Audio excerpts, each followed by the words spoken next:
Welcome to Archery Country Podcast.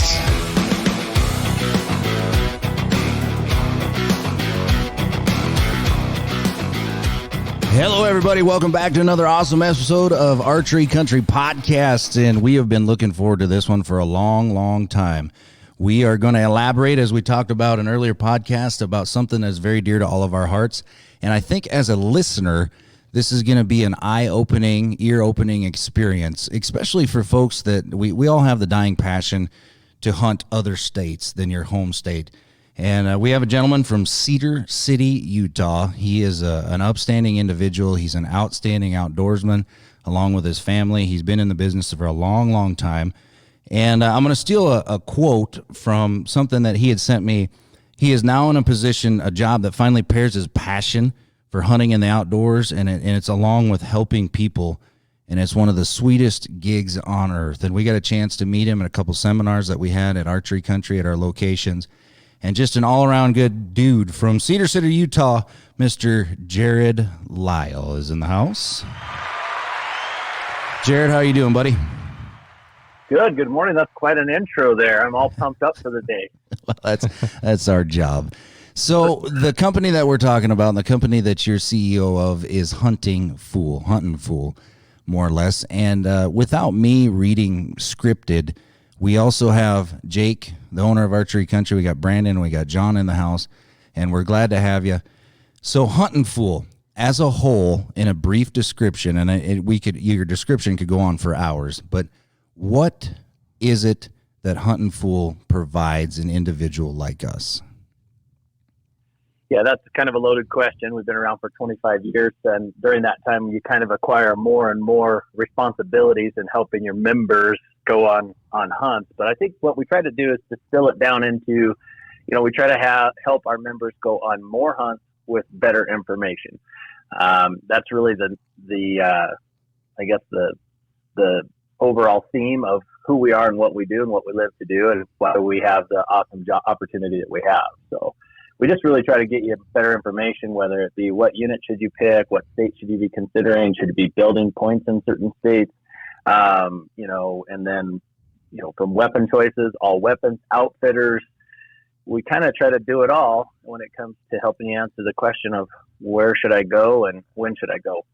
And that's the biggest thing for me. I have gotten blessed with the opportunity to live out west and gone on some great hunts, and now living in the Midwest. There can be a little bit of a scare tactic for individuals who don't do it every year. And Huntin Fool is the calming hand, more or less, to aid in it. So let's break it down for you. And you guys join in with me. You decide that you want to go on an out west hunt, West River, or it doesn't have to be out west. It can be up north. You can go to Alaska. You can go to Hawaii. You can go down south. Anywhere that you can hunt, Huntin Fool can aid you in a situation, and that's because it's more than just you as far as a resource. There's individuals that are all over giving you information and helping you. But so you decide, okay, initially, rather it be a graduation gift or your wife finally gave you permission, you're going to go, you or buddies or family. Now it's a question of where, what game. You're going to spend the money on equipment, the preparation, but one of the greatest tools that is overlooked is Huntin Fool, in my mind. Because one, you guys can do everything, or two, you can break it down and just aid in, what units, when you talk about popularity or proficiency, success rates, you offer. There's a ton of stuff, and I know, Jake, you've used them for a long time. Brandon, you were telling me a story, yesterday about it, and John as well. It's a great unit, and it's a great tool, but how do we use that tool? Yeah, I think, sorry, Jerrod, I'll just chime in here real quick, but I know for me, I probably in the last couple of years, I probably called them maybe a dozen times. Last year I was doing a Colorado mule deer hunt, and I got to talk to Jerrod, and I got to talk to Garth that works at their office there. And the information that they gave me on helping me pick a unit, and then with their members list, which is a list that you can get from them once you draw their tag, that'll give you emails, phone numbers of other Huntin Fool members that have drawn that tag in the last so many years, and you can contact them. And most of those guys are really good with, willing to share information on, maybe spots they had success or spots they scouted seeing animals. And that's such an awesome tool, because for me, living in Minnesota, never been to Colorado before. Last year was my first time. I don't have time in the summer to drive out there and do a scouting trip. Right. And I actually did a 4th season rifle hunt, which is in mid-November. So even if I were to drive out there in the summer, that scouting's probably not going to pay off too much. Right. Things are changing. Yeah. So being able to talk to a half dozen guys that aren't even, at the Huntin Fool office, which those guys helped me tremendously, but talking to actual people that were out in the field hunting that unit was huge. Yeah. And I think, all of us use their resource a little different. And the reason to have Jerrod on this too isn't to just push Huntin Fool, but also to give some resources that we use and some things that help us, plan trips and get more hunting opportunity. I mean, the whole idea around this podcast is, increase hunting opportunity. Right. And, all of us use Huntin Fool in some capacity to help us out with that. And I think it's a great resource for people, especially from the Midwest, who are, tougher to get out there or tougher to get that information. Plus to figure out where to apply, how to apply. I mean, it's a confusing thing because we don't do that. We, most of the time, the day before hunting season, you're buying your hunting license. You're not, there's no preparation. You might put time into your food plots. You might put time into your tree stands. Right. You're talking at home here in Minnesota. Yeah, exactly. Yep. But, tags aren't even something that we, consider or think about long term. Right. And Jerrod, you can speak up on this. So your clientele, right? Is it based on, is it more people like us, or is it all around, the nation that are using you? No, it's a great question. And honestly, it's about as broad of a group of demographics as you can find. We have, hunters who have hunted all over the globe with, quite frankly, enormous hunting budgets. And then we have clients that literally say, I want to come out west and harvest an elk. I don't care if it's antlerless or a deer or an antelope for the first time ever. And I would say, to answer your question more specifically, in recent years, more and more of our clients are growing from your guys' neck of the woods. People who do just want to start exploring and going out. The world's getting smaller. I always say that, we have more technology than we've ever had. We have more opportunity to go to new places and not get lost, not be intimidated. We've got better gear, etc. And so we're finding more and more people are feeling that urge to explore. And, and quite frankly, not to get off track here, but the concrete jungle is a little bit, exhausting. And when people want to get outside, they want to do it in a significant way. And a lot of times that involves hunts that require a fair amount of logistics just to make sure that you've got the right gear and the right tags and the right permits and licenses and all that kind of stuff. That's a perfect point. And so coming from a guy like myself, and let's just say time is not on my side, and I'm proficient enough with a computer, but for example, I wanted to go, we've been out west in Wyoming, and that's originally where I went to college and everything, and I wanted to go back there. I want to go on a muley hunt, right? For me, nowadays, to get online and research how to get a tag, how to buy, and we'll talk a little bit about preference points versus bonus points and your draw, it can be daunting. I mean, you can know the area, or you can have friends that live there, but just getting a tag is a process in its own, and Huntin Fool can virtually eliminate any scare. Yeah, and I think too, like, everybody has a different, I don't know if it's excitement or, capacity that they want to put into that. For me, I'm so busy day-to-day life and trying to just get everything done. I hate the research part. To the point where I've given up opportunities because of the research is too daunting to put the time in and figure out where to do it, how to get the points. And especially now when you're talking a lot of these states, you have to buy small game tags to put in for these big game units. There's a lot of expense that can go with it. So for me to be able to have a resource like Huntin Fool to kind of come up with a game plan with and have them help me through that gives me more opportunity and take something off my plate, and I can do the part that I enjoy and kind of, circumvent the part that I don't. And I know some people love the planning part and love the research part.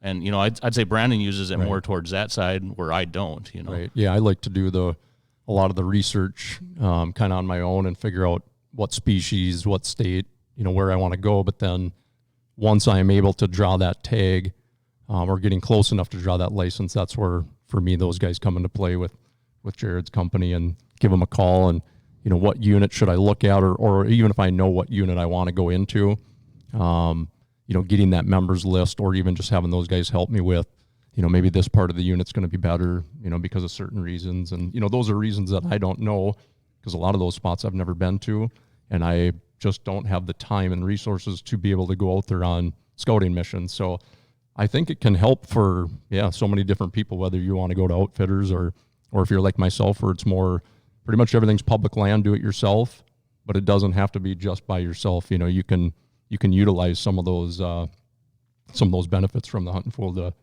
get so much ahead on your information that it's priceless. I'm gonna go ahead and chime in here. So I kind of want to elaborate a little bit on different things like Jake's talking about here, how he uses the service versus how Brandon has used your service versus how I've used your service. There's many different levels and information available that guys can, if you want to go through, geek out on that information and check it all out, or if you're a guy like Jake who doesn't have as much time to do that, you guys can literally go through and help us out with a 5-year game plan, a 10-year game plan. When do we apply for this? Can you go through and even make those applications for us, Jerrod? I guess is something I would maybe want to just hear about. Well, I can chime in towards Jerrod with that. All right. I don't even know when those applications are, if that tells you anything. Exactly. So in my world, I'm kind of a day-to-day guy, right? I fly by the seat of my pants quite a bit. And I can honestly say I have missed so many deadline applications by I've got till tomorrow. I'll do it then. It actually ended at midnight last night. I've missed it again this year. Shoot. Go ahead and touch on that, Jake, would you? Yeah. I mean, so I've known Jerrod for a long time, back when he was in the archery industry before he took the position with Huntin Fool, and was good friends with Jerrod. But I always thought Huntin Fool was something for high budget guys only. If you weren't going on a sheep hunt, weren't going on a moose hunt, it wasn't for you. The more I got to learn about it, the more I realized that it was kind of all over the place. For myself, I want to have good opportunity hunts. Most of the stuff I'm looking for, I'm not looking for an outfitted hunt. I'm looking for public land hunts, but I'm looking for help trying to pick out those units, pick out those tags, pick out those states.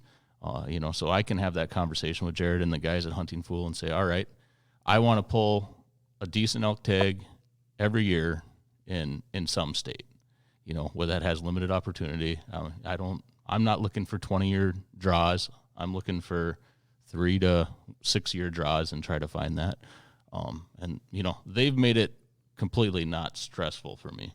Mm-hmm. I've signed a power of attorney, gave them a credit card. They take care of all that stuff. And I don't know what your percentage of that is, Jerrod, that do that. But, for me, that's such a weight off my shoulders that I can worry about the other day-to-day things going on.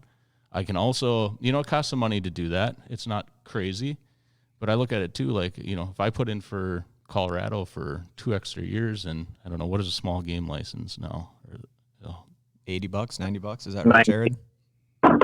Sorry, guys. Yeah, it's about $90 now. Yeah, so if I apply for a few years more than I need to get into a sufficient unit for what I need to do, that gives me another opportunity to hunt and pays for someone to help me do that. Mm-hmm. Plus have more success during that time.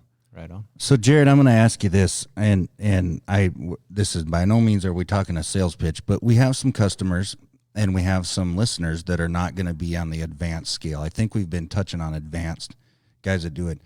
You guys, more or less, if you put it in retrospect, you can be considered a sports agent or an agent, correct? So at any level, if a guy wanted to become a member of Huntin Fool, they get in contact with you, you can walk them through step by step the process. They can utilize just your information, or they can just use you as an agent, correct? Yeah, I think it's a really good time. Let me break down a couple of services real quick. And again, I won't sound like a sales pitch, or at least I don't mean it to sound like a sales pitch, because I'm going to start with our free stuff, right? So, actually, before I jump into that, I will say one other thing that Jake didn't touch on that is a good advantage with our services as well. Jake's schedule is super crucial. He can only hunt like in October, like the first little bit of October or whatever else. So he can also, and any of our clients can do this, say, hey, I have this window to hunt, and it's our job to go find hunts that match that window. So not only are we matching, your trophy expectations and the length of time you're willing to draw and your budget and all that, we're even able to say, all right, well then you don't want these. We can't. It's not even worth you applying in this state because you can't hunt during those months anyway. Or if you're going to retire some point in time down the road, then you may want to build a long-term strategy here, and here's why. But with that said, let me jump back over. So first of all, I would encourage anybody who's interested in hunting out west to download our free app off of Google Play or the App Store. So it's a free app. It'll send you you can subscribe to whatever push notifications you want. We don't spam you or anything else on there. We're just going to remind you friendly, hey, this draw period is open. Hey, this one's only got a week left. Hey, today's the last day to apply. Other hunt-worthy news for the adventure-bound, hunter, somebody who wants to hunt out west. So it's a great way to entry-level get into the mix and start understanding the amount of opportunity available in the state. Second, we also have a free podcast called the Built to Hunt podcast. It's available on a ton of platforms. That's a free way too that we share a lot of the information that's important and crucial to people getting out west. The next most expensive, this was where the cost starts coming in, is a digital membership. We have a 3D mapping platform that has waypoint management and hunt unit and filter system where you can put in, I want to hunt a 300-inch bull with archery, and all of the units that we think in our expertise meet that criteria will be returned on this 3D mapping platform. So you get that, you get full access to our e-magazine. It's 1,500 pages of content a year to help you plan and go on great hunts. And you get access to our proprietary draw odds, which are the most accurate draw odds on planet Earth. We pay for full data sets from these states that allow us to look at every applicant at every choice level and then run thousands of simulations to create true draw odds. So I think right now, I think we've got a special for like $30 a year. You get all of that, right? And then for $100 a year, you basically add the printed copy of the magazine and the conversation that we started out with, access to our hunt advisor. So I've got 9 of us that you can just pick up the phone and call. And, like I said, you can ask any question from, hey, I want to know where I can go kill a cow elk with my daughter or son or family or by myself, all the way up to I'm looking for a 380 plus bull and I need to know what units to apply in, or I want to book the best outfitter. And then what we were just touching on with like Jake, what we do with him and a lot of our clients, about 15% of our clients use us as a concierge license application service. And basically we do all of your applications on your behalf. We manage your portfolio.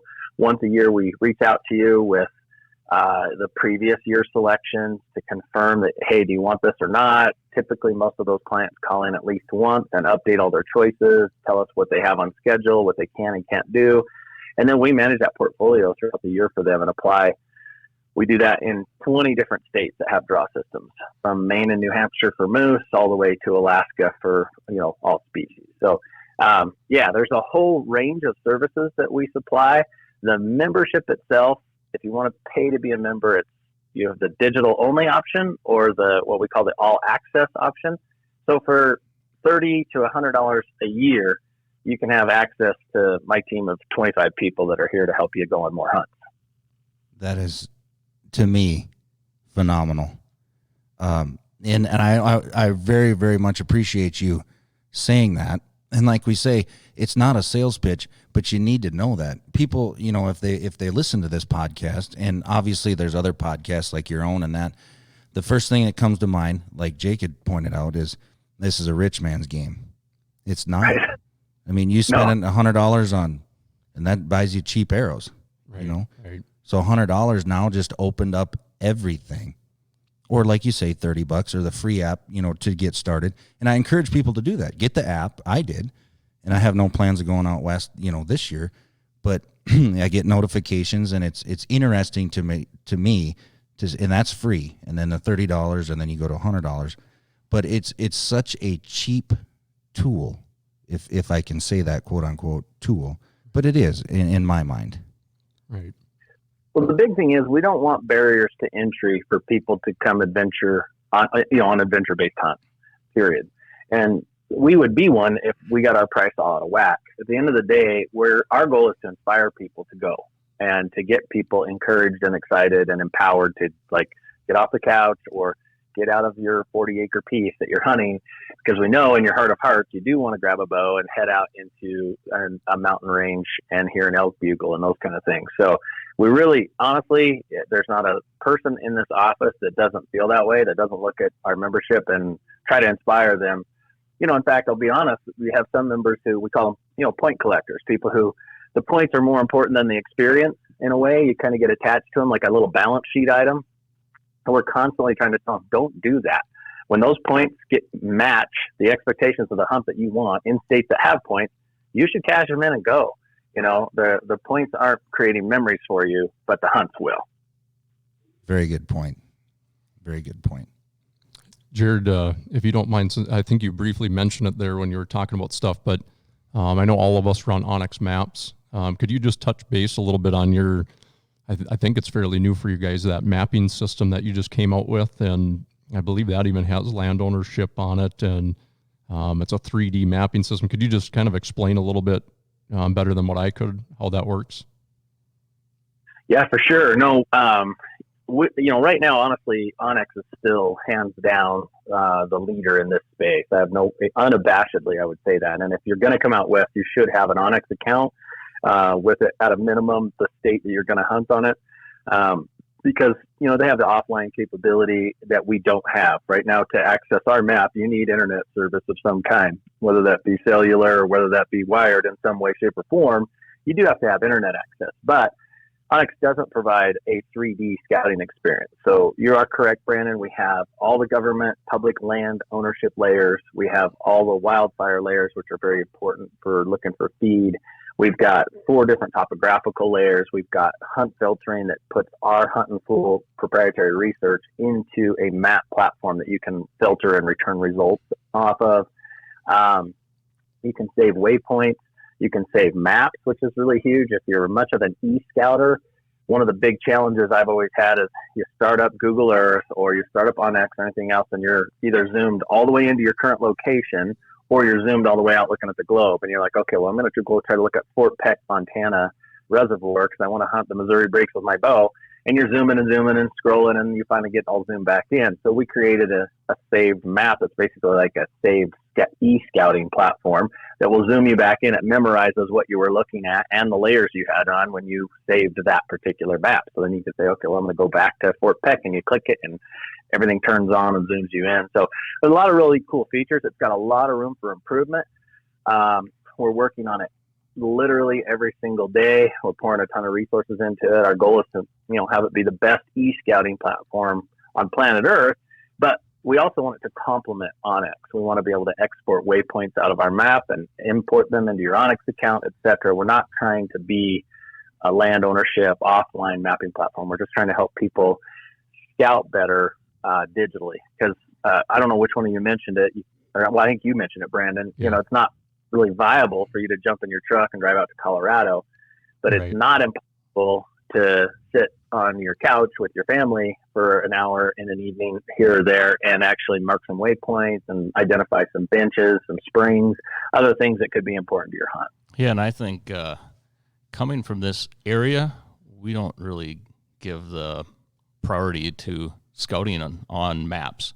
And I can tell you a little story on this. So I was probably, maybe 22 years old, and a customer came in and said that he used to guide bear hunts in western Montana.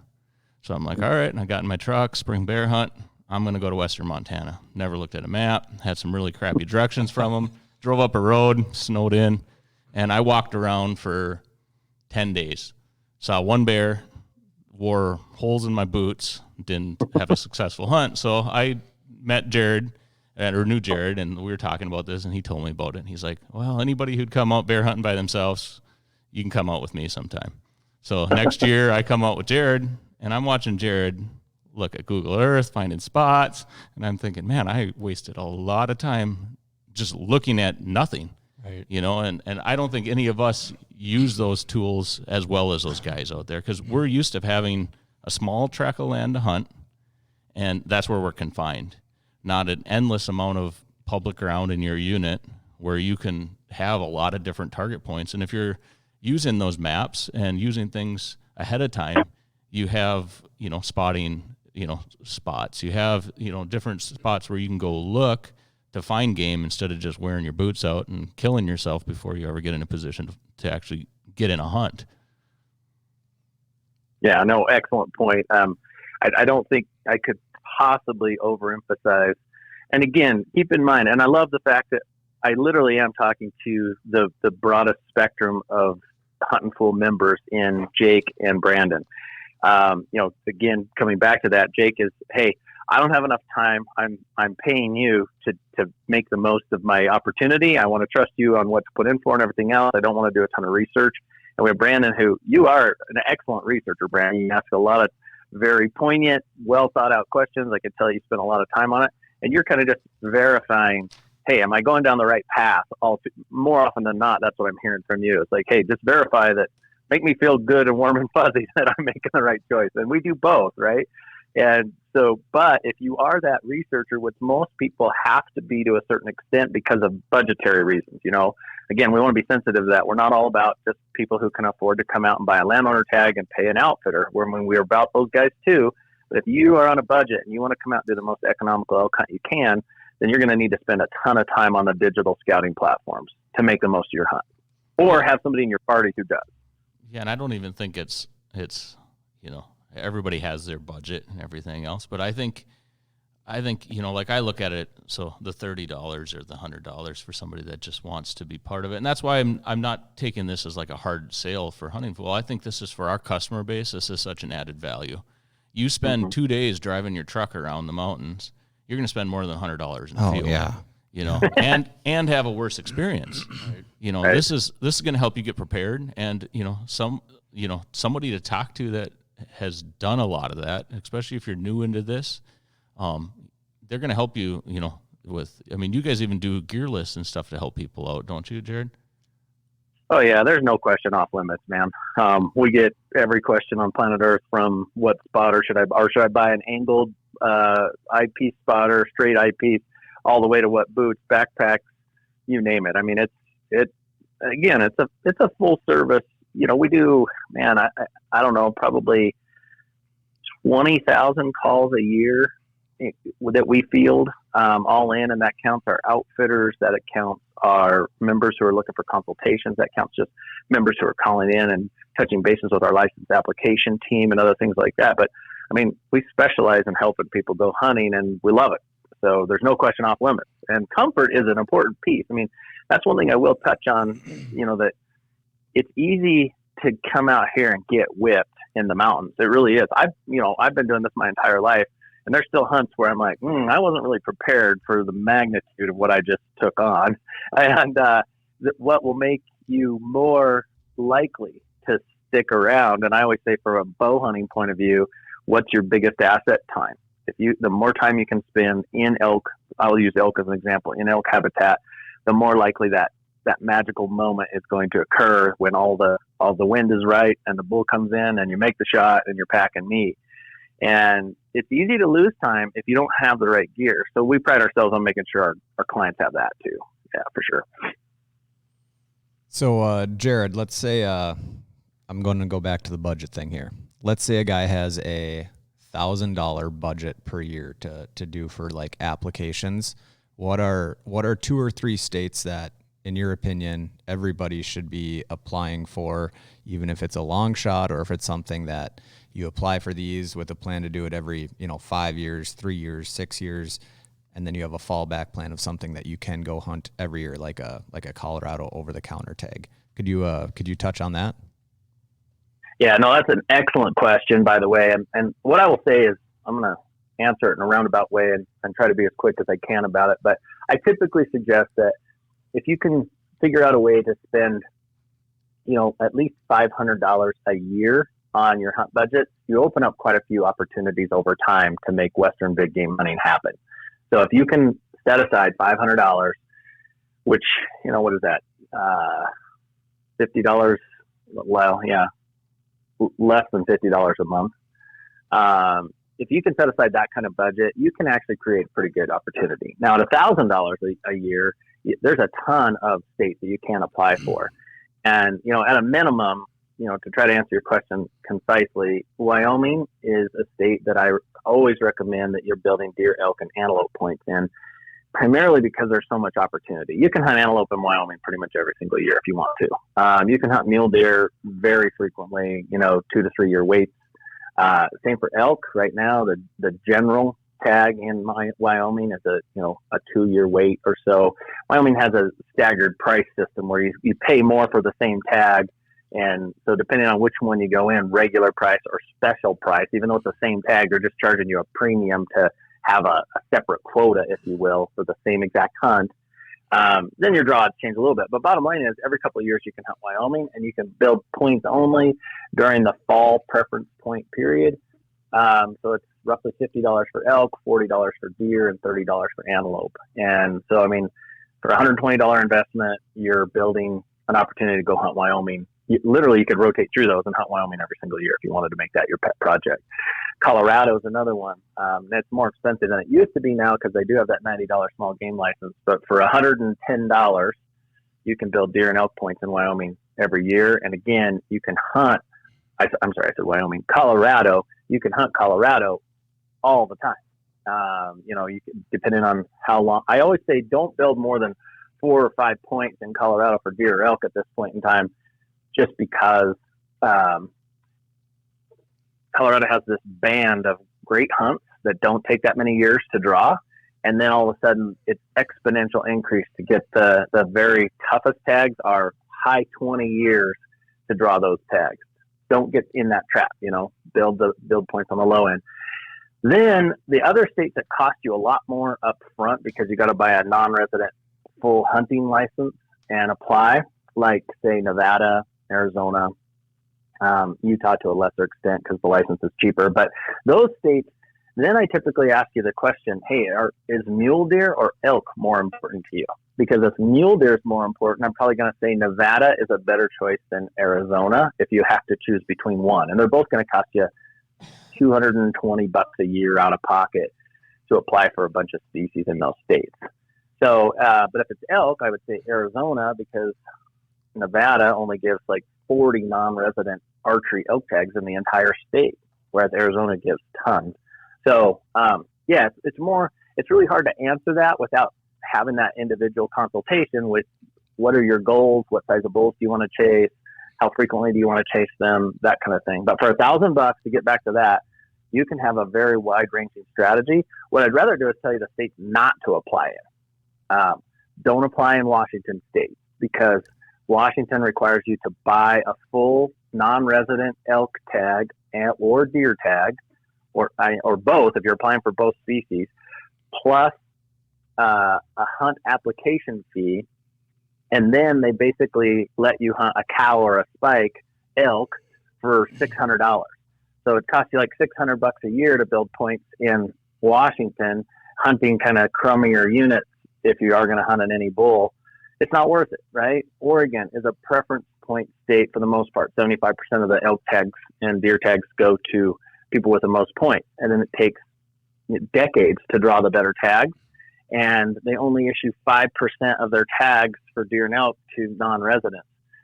So the bottom line is they don't treat you very good. So what we can really do is say, don't spend money in these locations. Do spend money in these. Montana's another one where, and I'm not trying to overwhelm the podcast with information, but Montana's a great state to illustrate in that with 3 to 4 points, you have really good draw odds of drawing some really good archery-only elk tags in Montana. And it only costs you $25 a year to build an elk point if you build points in the points only period, which is in the fall. It's July through September. But if you try to build points by going through the draw in Montana, they're gonna hit your card for $1,000.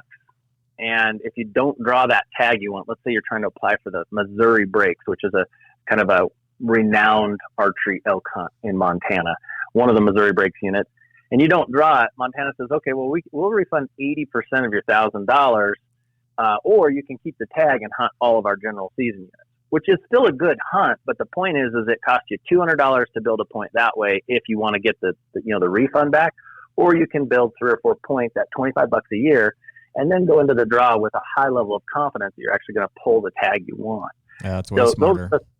Those are the nuances that we try to walk you through and make sure that you're taking care of your budget and not just leaving money on the table. And we still have tons of members who are applying in Montana through the draw for limited entry tags without enough points to really impact their chances in a good way. And it's costing them $200 a year. And we have that conversation every time we get a chance. We're like, hey, this isn't the best way to do this anymore. Because Montana started that points only period just a few years back, which was a really nice addition. So sorry, I got a little long-winded. No, and that's awesome because I'll throw myself into the pool. Like I had no idea about any of that. And I'm going to ask you this. Can you break down or elaborate, or maybe there is no difference between a preference? You keep saying points, a preference point versus a bonus point?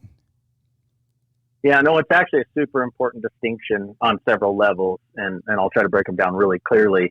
First of all, a preference point gives you preference in the drawing, meaning that if you don't have enough points for this particular hunt that you've applied for, you literally have no chance of drawing it. Like in a true preference drawing, like Colorado deer, if you don't have enough points, you might as well just have your application wadded up and thrown in the trash.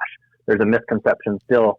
I mean, they made an exception to that a few years back, but still the best high demand tags, the ones that everybody wants, the exception only applies to residents. Non-residents never draw those quality tags if they don't have enough points.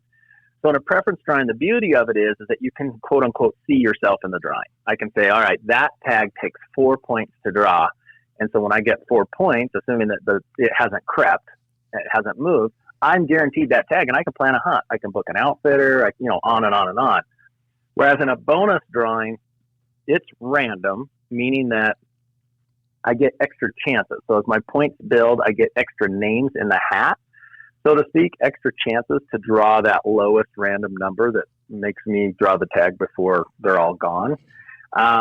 But it's just random still. So it helps, and it certainly is important in some states. Again, Montana is a bonus point state, what I was just referring to.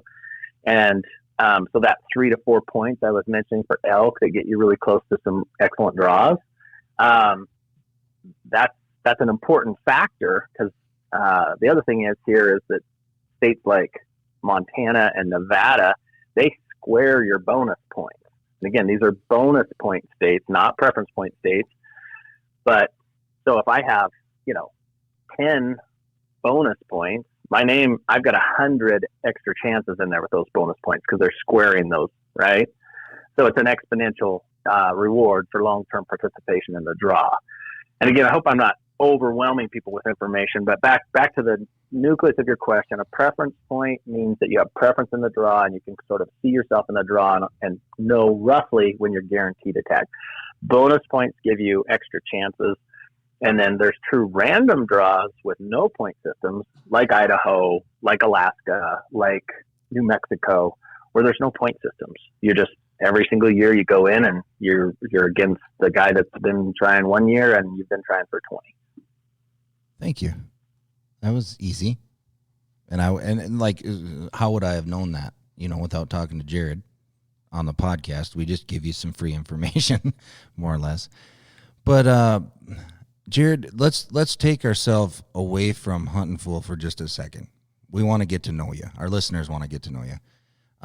I've gotten an opportunity through Jake to watch some of your hunts, and phenomenal job, by the way. But what if you had one of the most memorable hunts out there? What would it be?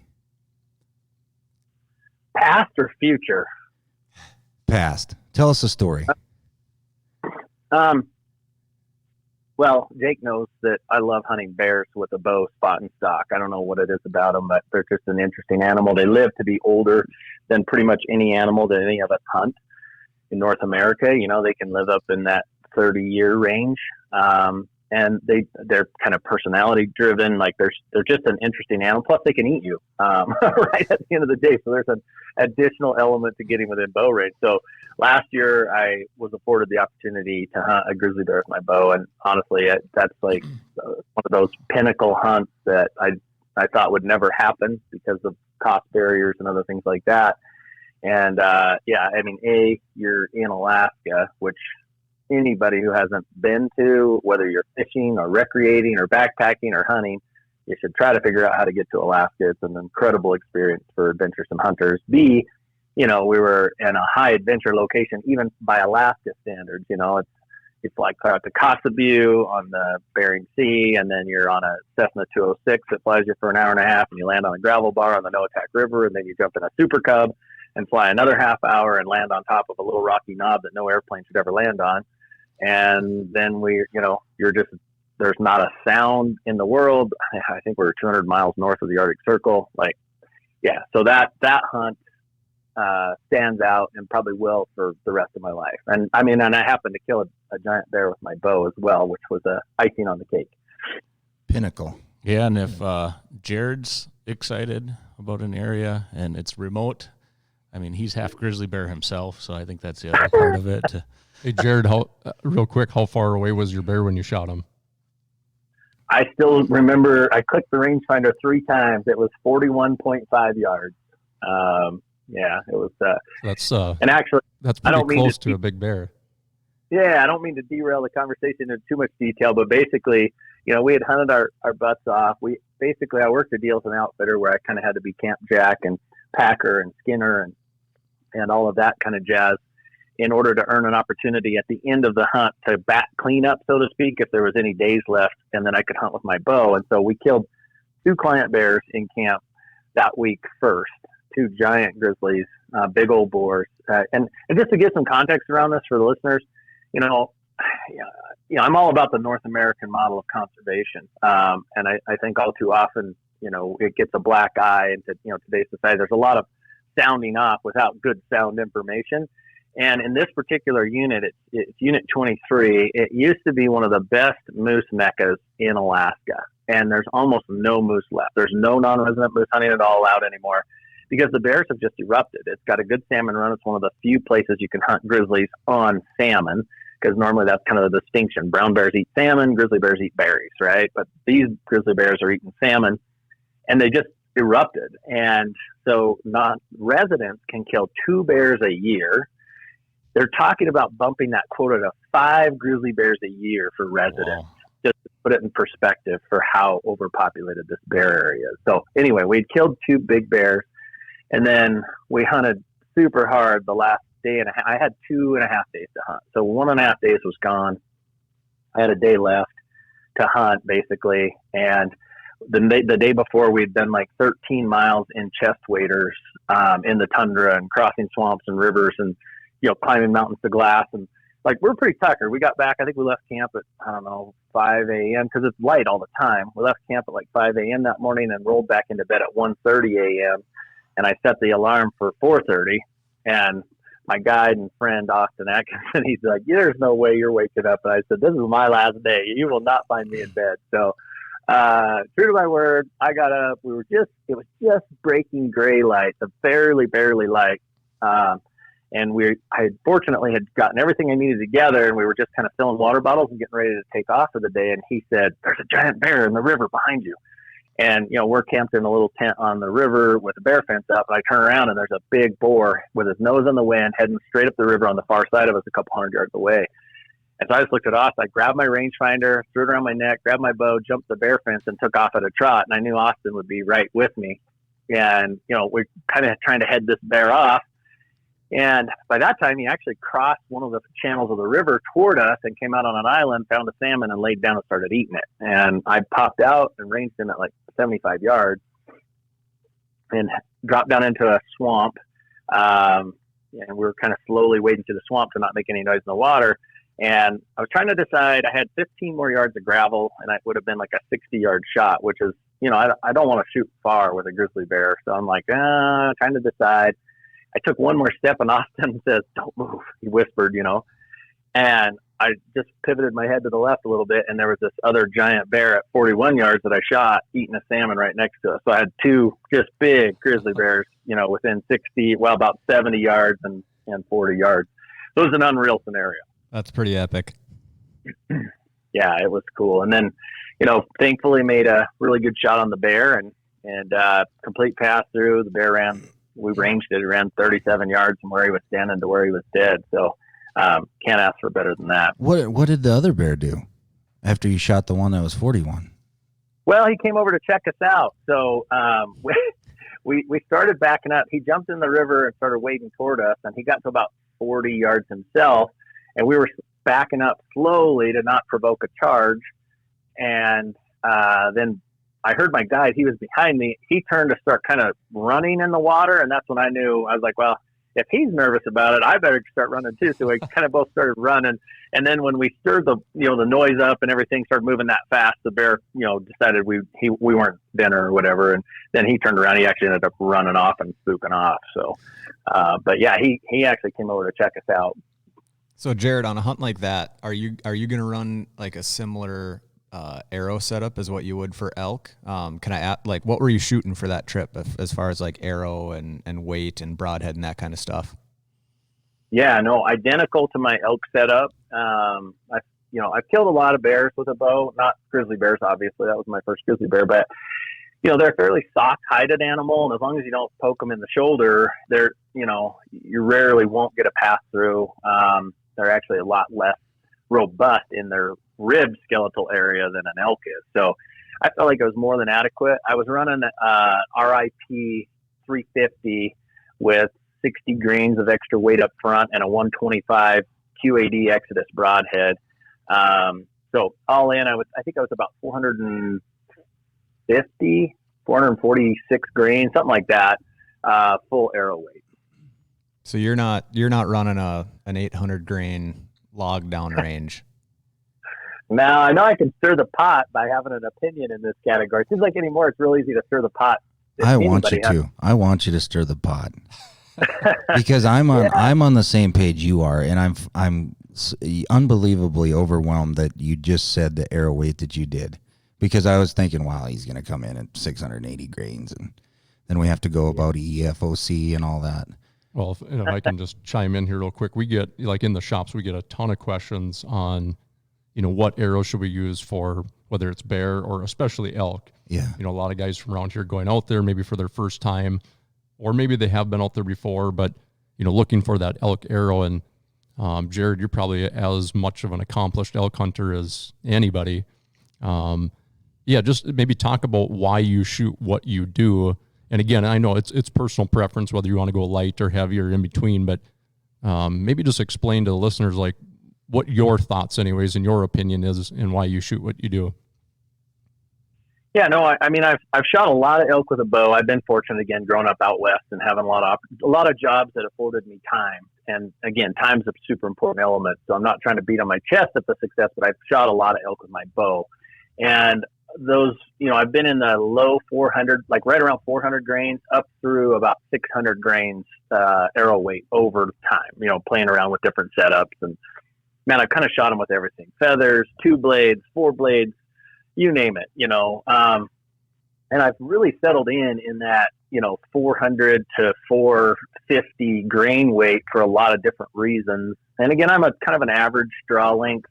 I shoot, on average, I usually shoot a 70-pound bow, and I'm a, 29-inch draw. So I'm kind of right in the middle, maybe just slightly on the upper end. I think 28.5 is true middle, if I recall, from bow manufacturers. But anyway, bottom line is kind of average in there. The biggest reason I like to shoot an arrow that's a little bit lighter, quote unquote, because those aren't light arrows by any means, but they're, definitely not in this kind of heavy craze that I've seen a lot of interest in recently. The number one reason is trajectory. When you're hunting on the ground, running and gunning, and you're, and I hunt alone a lot, and probably the reason I haven't killed as many big bulls as a true giant elk slayer like Dan Evans or Randy Ulmer or some of these other guys is because I do like to call elk in. And so when you're trying to call an elk in, running the calls, moving after you made your last call to make the interception so he doesn't have you pinpointed, all this stuff's going on, it's pretty easy to miss your yardage by 3-4 yards or 5 yards, right? And, man, you get punished big time for having a really heavy arrow. I've shot out the bottom. I've shot out the top too many times with arrows that just didn't sort of make the most of my trajectory. So I like the pin gap I get out of that. I like the speed I get out of that sort of setup. And equally important, if not more, I'll be honest, I've shot through the shoulder blade on elk before. Actually through the blade, through the lungs, killed the elk, but I've never shot through the shoulder bone. So, the blade, of course, comes up at the top of that really big bone that angles forward in that little golden triangle. And that big bone, you're not going to get through it with an 800 grain arrow and an 80-pound bow or a 300 grain arrow and a 50-pound bow. It's just not going through there. So if you screw up and hit them in the shoulder, it's not going to change it anyway, in my opinion. And I'll probably get some criticism over that, but I have some, unfortunately, very strong personal experience in that category. Yeah, I agree with you. I mean, last year, the elk I shot's a key example of that. That bull came in, and he came in quick. He was running into the water hole, and I was at full draw already just trying to guess. And I was 5 yards off, and I shoot, about 420 grain setup last year, I think I was at. And I hit him high, double lunged him, and he ran 50 yards and went down. But if I would have been shooting a 500 or 600 grain setup, it would have been all over. Right, I would because have hit of your him. drop. Yeah, I would have hit him high. He would have been running around with an arrow in his back. So, I'm kind of under that same philosophy as Jerrod on that. And I think controversy or not, people they're going to argue if you like white socks or black socks. But it's the thing is in my mind when people ask and my personal setups, the arrow has to get there for you to kill any animal. If you're taking a 70-yard shot on an antelope that's drinking out of a water hole, which is skittish, if you throw an 800 grain arrow down there in a split second, or elk, obviously a bigger chest cavity on that, and you do call them in at 30 yards and then they get wind of you and they jump out to 52, you for those of you that have elk hunted, you're not going to have an opportunity to quick range them and then set back down and do your dial and single pin or multi-pin. The arrow has to get there to kill the animal. Well, and with elk hunting, it's multiple animals coming in, and there's cows around. The bull is, not standing still. He's trying to herd his cows or go around or come into your call. And especially as a Midwest guy, we're used to a deer takes 2 steps, it's like a yard. Big deal. It doesn't change how we shoot.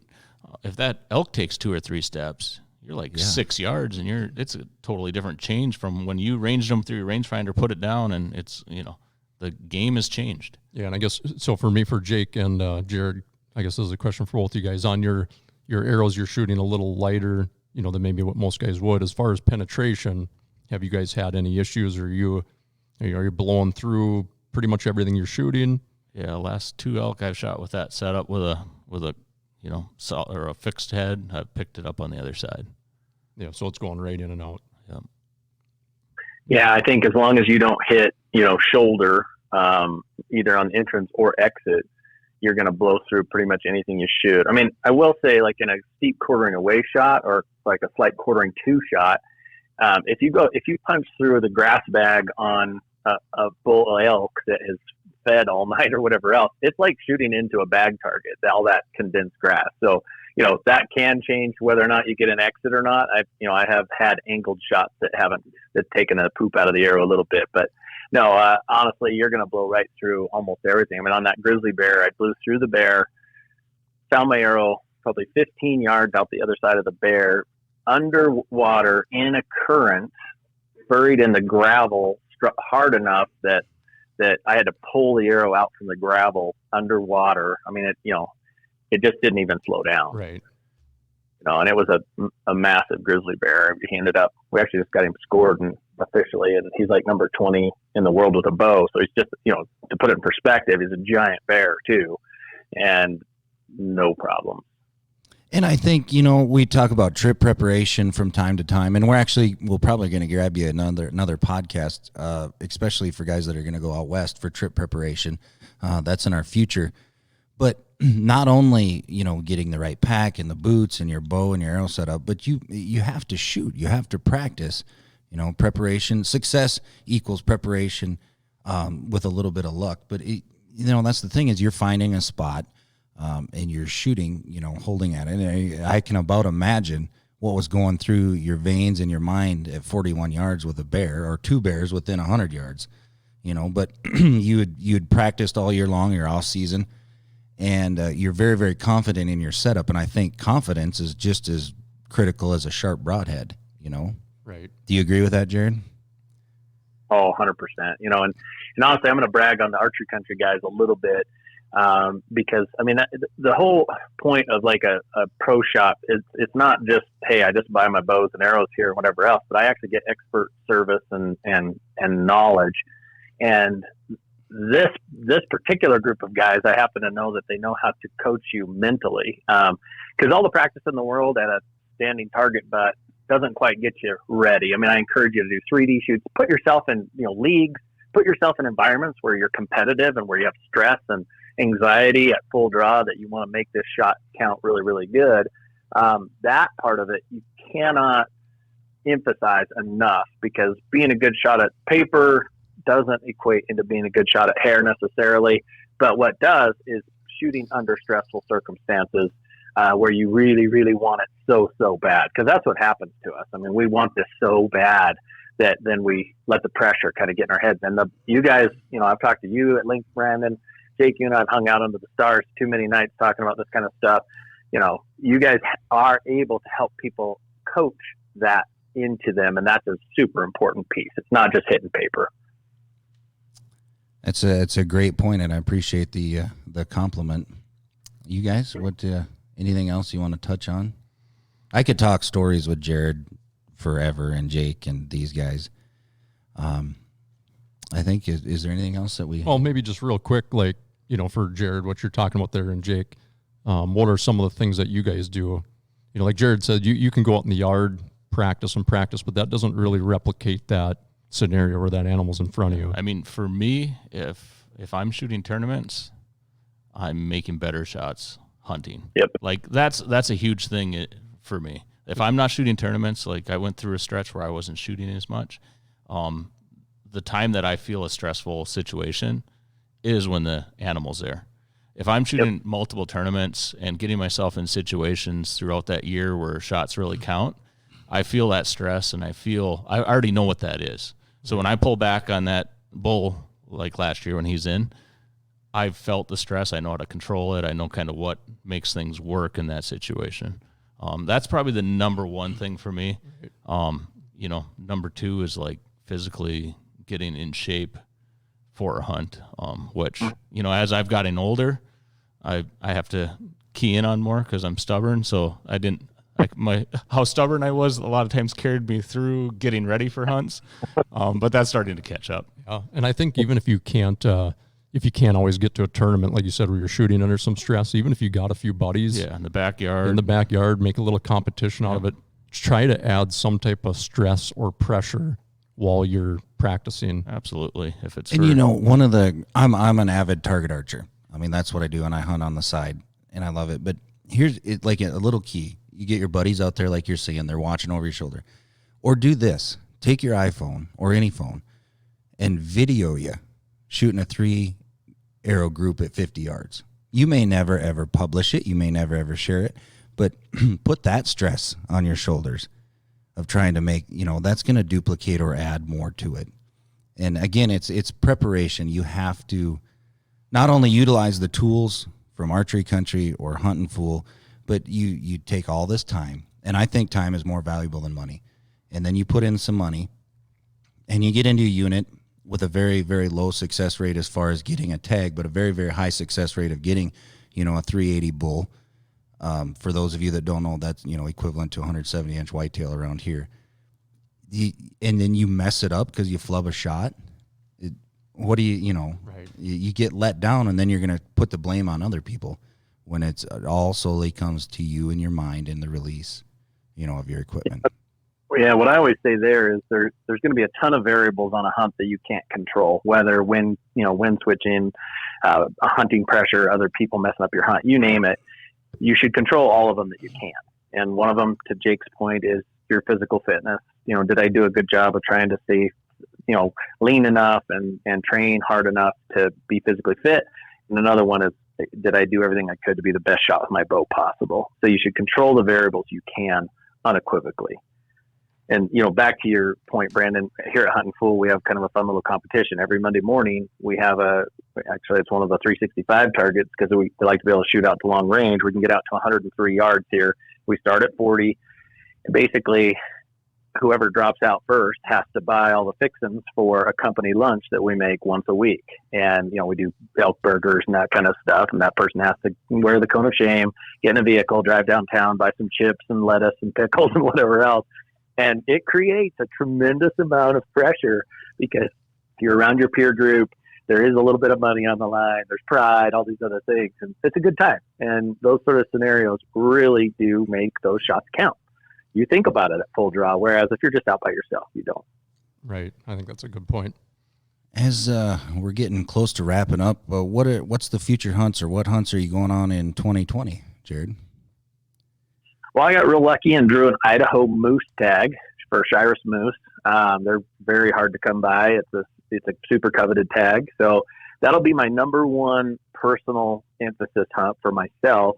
And then my son and I put my son in Nevada with me on I think I had 17 or 18 deer points, and Nevada has allowed hunters to do a cool party trick. Now they're supposed to eliminate this next year, but again, these are the things that we know at Huntin Fool, where you can put in together as a party, draw the tag, they average your points. So both my son and I went in with 8 points each. And again, I mentioned earlier, they square your points. The bottom line is we had an exponential advantage, drew him a good tag. I turned my tag back in, got all my points back, plus earned a point for this year, and basically bought my 22-year-old son an opportunity, kind of a graduation from college present. And we're going to go do a high country Nevada archery hunt August 10th. So I'm super looking forward to that hunt, my moose hunt, and then I'll always fill in with an archery elk hunt or two somewhere in there.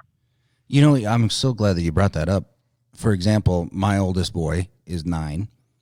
Is there an area with Huntin Fool, for example, you're buying your son a graduation gift or you got him the tag?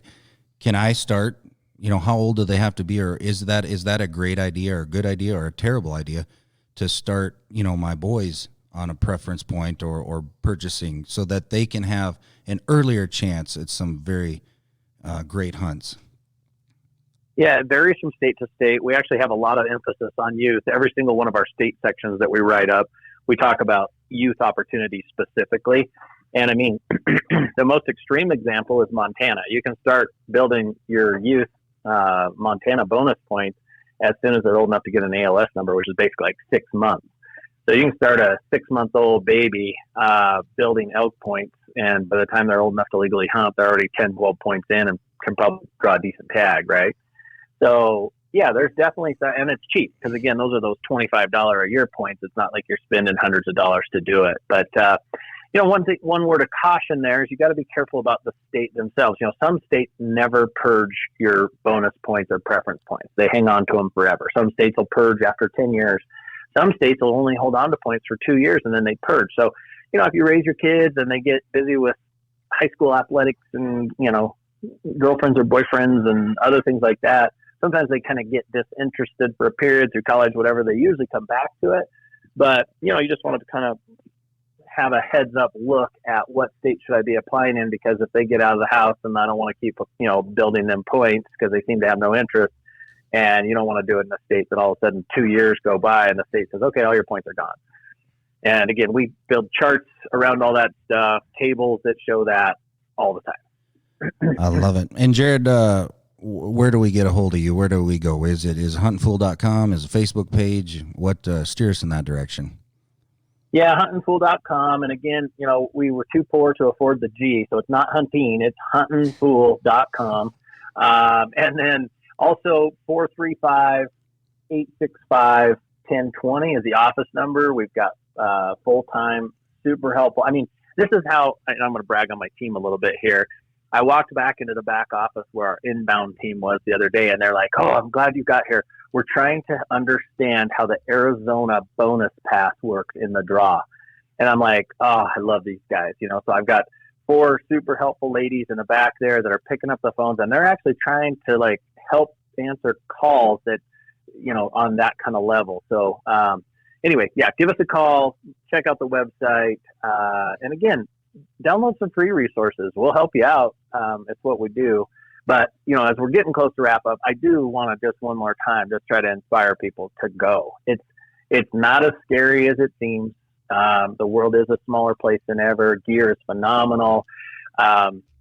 The mapping resources that you have available, even to the point where you can get the satellite texting devices that are available now. So if you have an emergency, like, get out and go. It's not that big of a deal. And I think almost everybody that does it for the first time realizes, oh, I made way bigger deal out of that than I thought it was. One more key word, though, I will say specifically for your Midwest audience. We get the I want to get one really bad conversation all the time, right? Especially around elk, archery elk. Nationally, I'm not going to get this statistic perfect because there's so many variables involved in it. But let's say that the national average is probably somewhere around 12% harvest success for everybody that grabs a bow and elk hunts on an annual basis. Keep in mind, if you make the success of your hunt strictly around coming home with an elk, or worse yet, with a big elk, you're probably not going to have near as much fun. And I can't emphasize this enough that the more fun you're able to have on the hunt, the more effective of a hunter you're going to be. So don't, and I think part of that is because in the Midwest, you guys pretty much get one every year. You know what I mean? Like if you've got a good place of property and you spend enough time in a tree stand, your wildlife is managed to basically harvest. You're trying to take the top off the coverage, so to speak, so you're not killing as many deer on the roads and whatever else. So most people are going to get one if they spend enough time. If you come out west, you're probably going to get your butt kicked more often than not, especially initially. So remember to keep it in perspective. That's what I would say. That's great advice. Absolutely. If you guys want to put a face to the name or to the voice that we're talking to, you guys can also check out. I know you guys have some hunts on YouTube, some advisor videos. Again, free resource for people to go check out. Is there any chance that you're going to have a camera with on the moose hunt this year, Jerrod? Yeah, probably a 90% chance on that one. The challenge there is I am a diehard bow hunter. It's an any weapon tag. And I'll eat the tag before I'll shoot it with a gun. And that's not a criticism. I love hunting with gun hunters. Most of the guys here in the office hunt with guns more than bows. Like, it's not a judgment thing. It's just a passion thing for me. And in Idaho, it's a once in a lifetime harvest. If I kill an antlered moose in Idaho, I'm done. No more moose hunting for Jerrod for life in Idaho, other than I could draw a cow tag after that. So I'll eat the tag, which means that I've got like a 3-month-long season, and my cameraman's patience would wear out if I drag him along too long. So we'll try our best, but I'm going to be stubborn and stick with the bow and whatever else. But we're definitely excited about trying to capture that one on film. Awesome. And we're going to put all the links in the description of this podcast. You can just scroll down and click on Huntin Fool or any of the other links, and we'll put some others. Also, we encourage you guys to get a hold of our YouTube channel. Click subscribe and the little bell notification for up and coming going along that. We're going to have some podcasts that are actually videoed, so you guys can put some faces with our voices along the lines. But thanks again for everybody. Jerrod, huge thank you to you calling in and hooking us up, and we're going to have you on some future podcasts. Appreciate that. Jake, John, Brandon, on behalf of Archery Country Podcast, my name is Wade. We will see you down the road.